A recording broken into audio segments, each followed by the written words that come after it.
First of all, I just want to tell you that by my Mickey Mouse clock, it is 3 o'clock in the morning in Afghanistan. So if I fall backwards, please can someone give me a pillow and a blanket, just tuck me in and come back tomorrow morning, I'll be fine. But it is truly an honor to be here with you all. And like I said, just landed about 4 hours ago. And being with my family, and now being able to be here and share with you all, I can't think of any better way for a soldier to come home. But I want to tell you something, that what I want to talk to you tonight is what's going on in Afghanistan. What are the successes we're having? What are some of the challenges we're having? And as I bring out these things, I think you will be able to see how a lot of that translates over to what's going on in Iraq. But I want each and every person here to clearly understand, this is a defining moment in this country. This is probably more so a defining moment than it was in 1776 through 1783. More so a defining moment than 1812 when the bridge burned down in Washington Capitol. More so a defining moment than 1863 when the Union forces were on their heels. But thank God for Gettysburg and Vicksburg. More important than what happened in World War I. More important than 6 June 1944 at D-Day.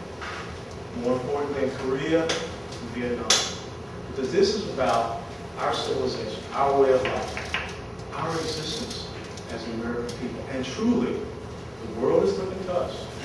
Because if America fails, if America falters, the world will fall. And the world will fail. And I hate to think what I see every day in Afghanistan be an example that my daughter or my grandchildren may have to live with here. So, with that being said, let's talk about why are we in Afghanistan. Now, the easy question is, why are we there? The easy answer is, well, because Al-Qaeda was there and they attacked us. But the thing I want each and every one to start thinking about is, what are the failures that we've seen in the past in our foreign policy? Because if you really think about it, the reason why we're in Afghanistan is because of 1979. And if you recall, in 1979, that's when the Soviet Union decided they would want to attack Afghanistan. Because number one, they wanted to reassert control there. Number two, they wanted to get a warm world report. And what did the United States do at that time? Did we confront the Russians there? No. We established a proxy army of militant jihadis. We gave them a reason for existence. We gave them a name, called them the Mujahideen. We supported them out of Pakistan. And for 10 years, we enabled this group, one of which was Osama bin Laden, to fight against the Soviet Union. And when they defeated the Soviet Union, they said they had defeated the lesser Satan. And what did we do in 1989 as the Soviet Union pulled out? Did we engage in Afghanistan? No, we did not. So then Afghanistan falls into civil war. There are 4 major ethnic groups in Afghanistan. The primary ethnic group is the Pashtun people, who are mainly in the south, and they also share a lot with Pakistan. Then you also have the Tajik people, who are mostly in the north. Then you have 2 lesser groups. You have the Uzbeks and you have the Tajiks. And of course, from there you have many different tribes. Those are 4 major groups, and they were all fighting different warlords. And once again, did the United States step in to try to quell that? No, we didn't. So who do you think stepped in 1991, 1992? A group called the Taliban. And the Taliban is nothing more than ultra-religious students that came over from Pakistan. Because the people of Afghanistan just wanted hope. They wanted to believe that something could be better for them. And the Taliban initially said that they would bring that. But what the Taliban brought was a 7th century, totalitarian, imperialistic, repressive, submissive system. And they destroyed that country. And that is why we're in Afghanistan today. And there was a U.S. president that even invited a representative from the Taliban government to the White House and offered him diplomatic recognition, something that we should not have done. We are in Afghanistan right now because we created an evil. And we created an evil that got out of hand. Now, with that being said, let's talk about some of the things that's going on in Afghanistan that might be pretty good for us. During the Taliban regime, the capital of Afghanistan, Kabul, was changed to Kandahar because that's where they wanted their spiritual base to be. Because down south is kind of like We have Pentecostals here, they have Pashtuns there. Except their Pentecostals have steroids and they have guns. And they have a lot of guns, unlike Pentecostals here. But Kabul was reduced to only 400,000 people during the reign of the Taliban.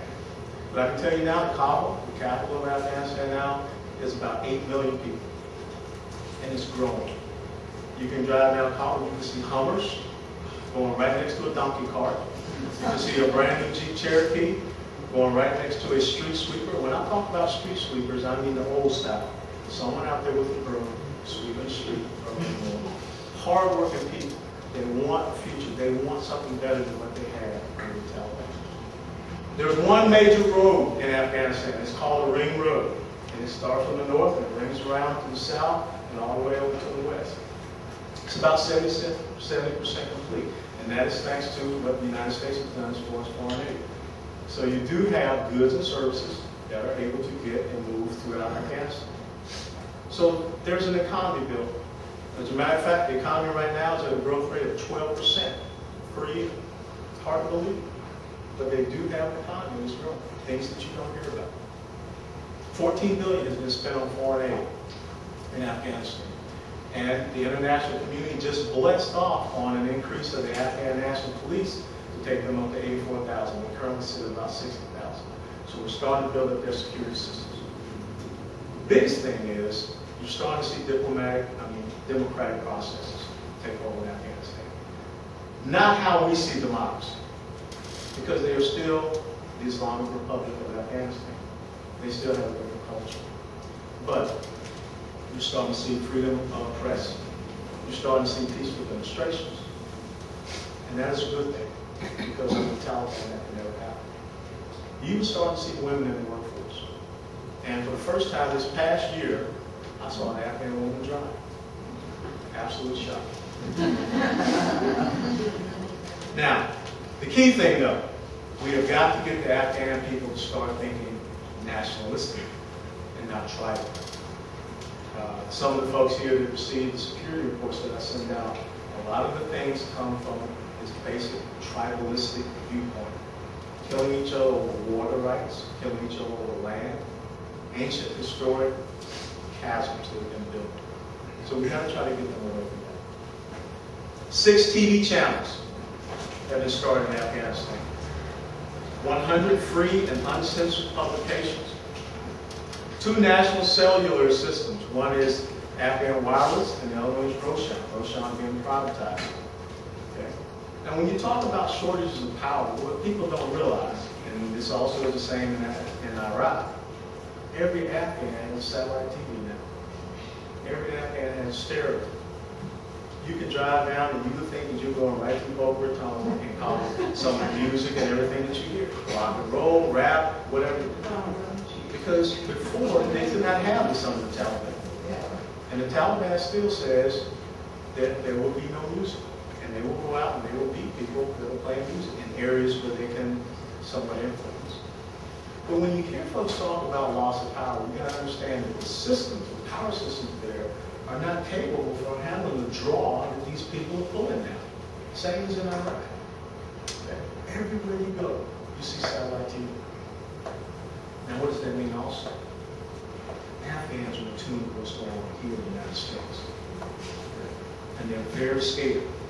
They're very nervous about the things that they're seeing. Because they think back and they remember in 1979 did the United States come to help. After the Soviets left in 89, did the United States come to help? Initially, when the Taliban took control, did the United States come to help? They don't want to be abandoned. This is a great group of people who will be a long-time ally for us if we hang in there with them. Now, let's talk about the Afghan National Army. If you remember von Steuben during the Revolutionary War, that's kind of like what we're like over there. We're taking a rabble and we're trying to put them together to an army. Never been done before. And it's hard for them to understand delegation of authority, delegation of decision making, because they were brought up under an old Soviet system. Now the goal is to get the Afghan National Army up to 70,000. Right now we're sitting at about 36,300.